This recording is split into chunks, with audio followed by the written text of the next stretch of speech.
Hello hi നമസ്തേ നമസ്കാരം. കേരള സദ്യയിൽ ഇലയുടെ ഇടതുഭാഗത്തായി വിളമ്പുന്ന ഒരു പിക്കിളുണ്ട്. കറി നാരങ്ങ അച്ചാർ അല്ലെങ്കിൽ വടുകപ്പുളി നാരങ്ങ എന്നും ചില സ്ഥലങ്ങളിൽ പറയും. നമ്മുടെ പായസത്തിൻ്റെ മധുരം ഒന്ന് ബാലൻസ് ചെയ്യാനായിട്ടാണ് ഇത് കഴിക്കാറ്. വളരെ ട്രഡീഷണൽ ആയ രീതിയിൽ തന്നെ ഇന്ന് അമ്മയുടെ സ്പെഷ്യൽ നാരങ്ങ കറി. നമ്മുടെ ഈ കറുനാരങ്ങ അച്ചാർ അല്ലെങ്കിൽ കറുനാരങ്ങ പിക്കിൾ ഉണ്ടാക്കാനായിട്ട് വേണ്ട ഇൻഗ്രീഡിയൻസ് ഇതൊക്കെയാണ്.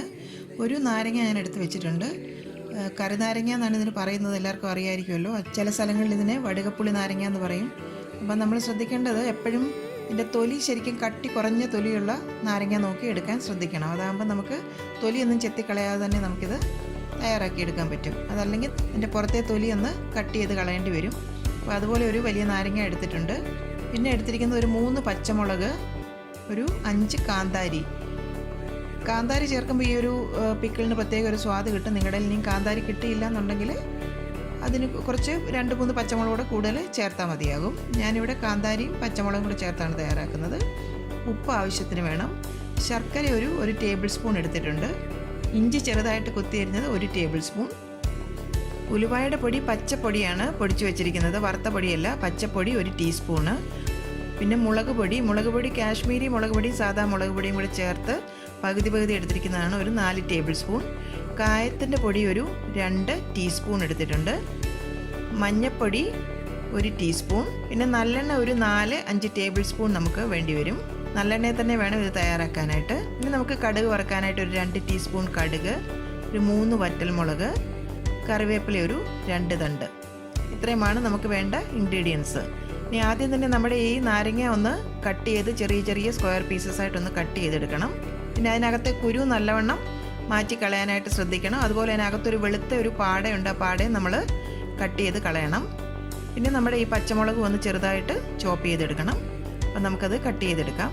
ഇതുപോലെ അതിൻ്റെ 2 സൈഡും അങ്ങ് കട്ട് ചെയ്ത് കളയണം. അതിനുശേഷം അത് 2ആയിട്ടങ്ങ് പൊളന്ന് ഇതുപോലെ 2ആയിട്ടങ്ങ് കട്ട് ചെയ്തെടുക്കണം.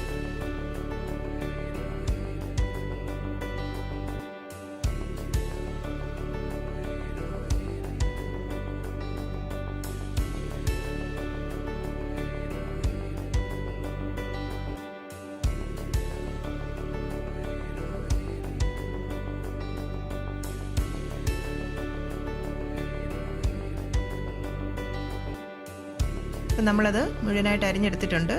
ഇനി നമുക്കിത് തയ്യാറാക്കാനായിട്ടൊരു പാൻ ഞാൻ അടുപ്പി വെച്ചു. അതിലേക്ക് ഒരു 4 ടേബിൾ സ്പൂൺ നല്ലെണ്ണ ചേർത്ത് കൊടുത്തു.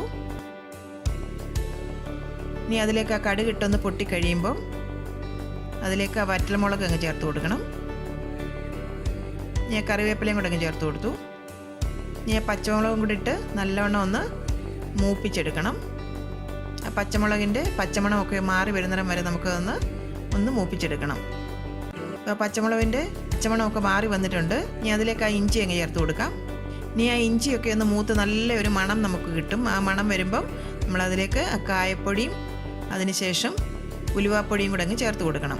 ഉലുവാപ്പൊടി നമ്മൾ പച്ചപ്പൊടിയാണ് ചേർത്ത് കൊടുക്കുന്നത്. അതുകൊണ്ട് തന്നെയാണ് ആദ്യം നമ്മൾ ഉലുവാപ്പൊടി ചേർക്കുന്നത്. അല്ലെങ്കിൽ നമുക്ക് ലാസ്റ്റിൽ ഉലുവാപ്പൊടി ചേർത്താലും മതി. പക്ഷേ പച്ചപ്പൊടി ആയതുകൊണ്ട് ഇപ്പം തന്നെ ചേർത്ത് അതൊന്ന് മൂപ്പിച്ചെടുക്കണം. അപ്പോൾ ആ ഉലുവായുടെ പൊടിയും കായപ്പൊടിയും എല്ലാം നല്ലവണ്ണം മൂത്ത് വന്നിട്ടുണ്ട്. ഇനി അതിലേക്ക് നമ്മൾ അരിഞ്ഞു വെച്ചിരിക്കുന്ന ഇതുപോലെ സ്ക്വയർ പീസസ് ആയിട്ടാണ് ഞാൻ കട്ട് ചെയ്തെടുത്തിരിക്കുന്നത്. ഞാൻ നാരങ്ങയുടെ കഷ്ണങ്ങൾ കൂടി അതിലേക്ക് അങ്ങ് ചേർത്ത് കൊടുക്കാം.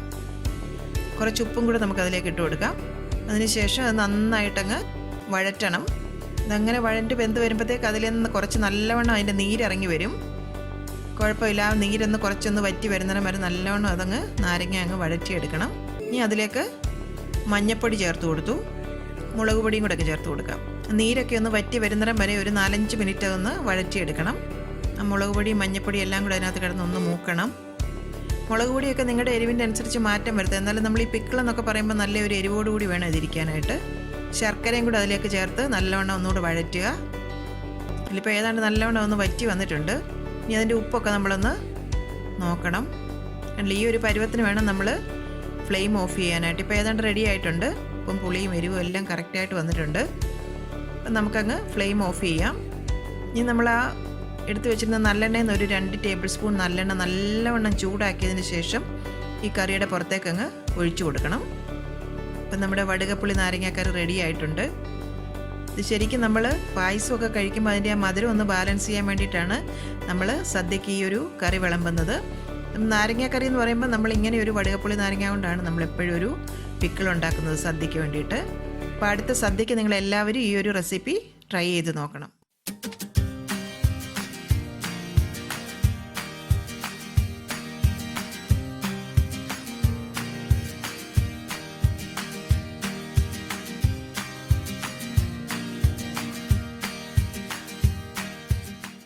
അമ്മയുടെ ഇന്നത്തെ ഈ റെസിപ്പി നിങ്ങൾക്ക് ഇഷ്ടമായെങ്കിൽ ഈ വീഡിയോ നിങ്ങൾ തീർച്ചയായും ലൈക്ക് ചെയ്ത് ഷെയർ ചെയ്യണം.